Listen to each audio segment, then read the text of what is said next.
Mas é simbólico que quando o Sport iguala o número de rodadas do Novo Horizontino, do Vitória, né, do Vila Nova, do Mirassol, do Criciúma, que é esse primeiro bloco ali de cima, o Sport assuma a liderança. E é uma liderança muito merecida, muito natural, tá? Bem dentro da lógica do que os times jogaram, mas não é uma super liderança. Eu escrevi até isso no Twitter. Existia um desenho, e eu já repeti isso aqui algumas vezes, de que o Sport poderia fazer nessa Série B uma campanha de absoluta imposição. Mas por dois motivos não está fazendo. Um foge do alcance do próprio Sport, que é o fato dos adversários do bloco de cima estar pontuando acima da média histórica, e a gente, né, apresentou isso bem detalhadamente no último raio-x da Série B que a gente fez. Então isso foge da alçada do Sport. Tá?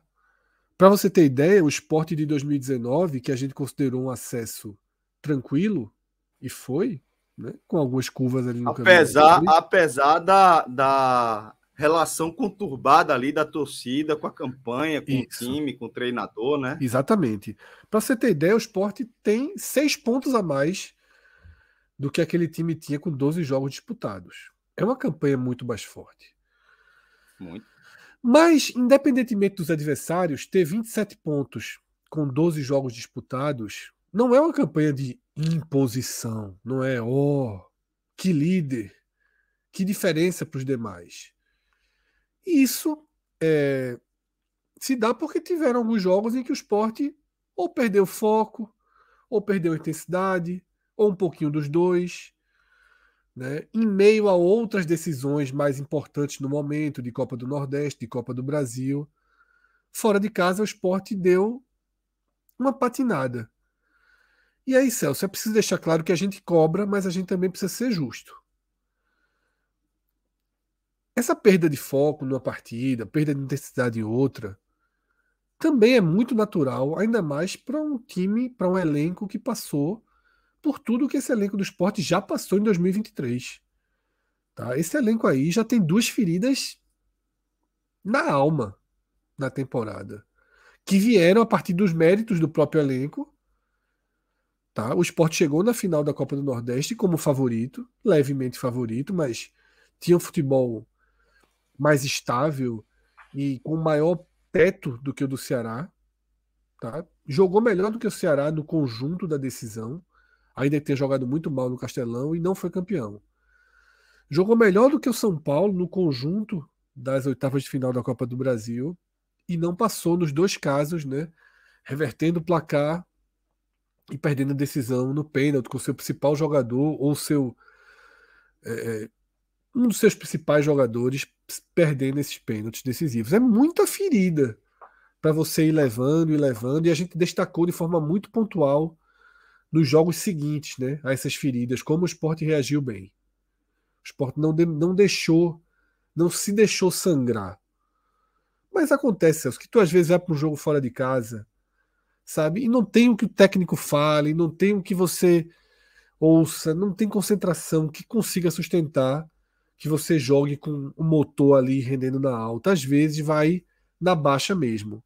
Contra o Londrina, por exemplo, que foi uma atuação muito ruim do Sport, mesmo na mais absoluta baixa, o time venceu. Contra a Ponte Preta, outra atuação medíocre do Sport, ficou o segundo tempo todo com homem a mais e não foi capaz de criar chances para vencer. Acontece, tá? Acontece. E essas 2 partidas fora de casa, eu até estava tendo uma rápida conversa com o Minhoca sobre isso, né, no Twitter, e várias pessoas me cobraram também, quando eu fiz uma cobrança muito forte no jogo passado, dessa questão do Sport fora de casa. Muitas pessoas disseram, pô, Fred, mas tem contextos, são só 5 jogos, e 3 deles, o cenário era um cenário muito mexido. Tá? O jogo do Novo Horizontino foi um time 200% reserva. Nem entra na conta, ok. O jogo do Ituano tinha um ou outro jogador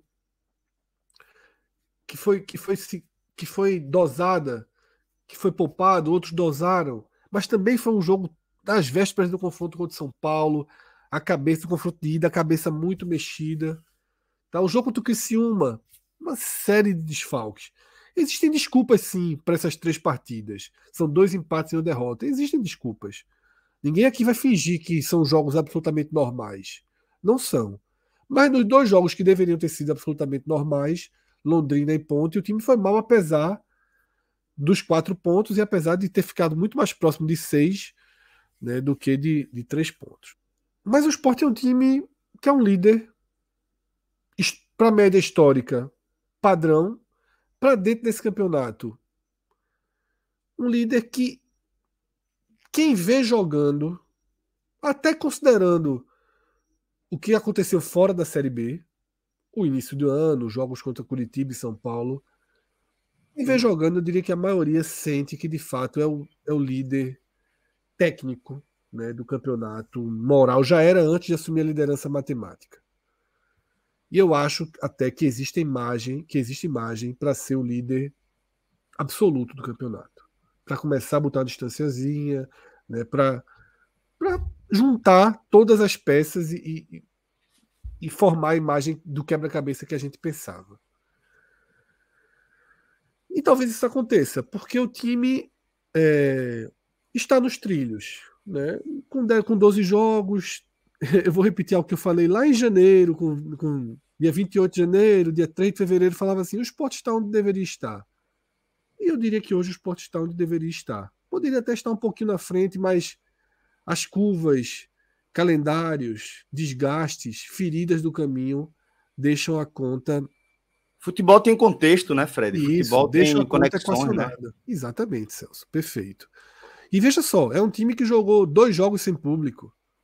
É um time que jogou 3 jogos que acabou sendo algo especial, positivo. 100% de Né? aproveitamento dentro Exatamente. e fora de campo, né? Exatamente. E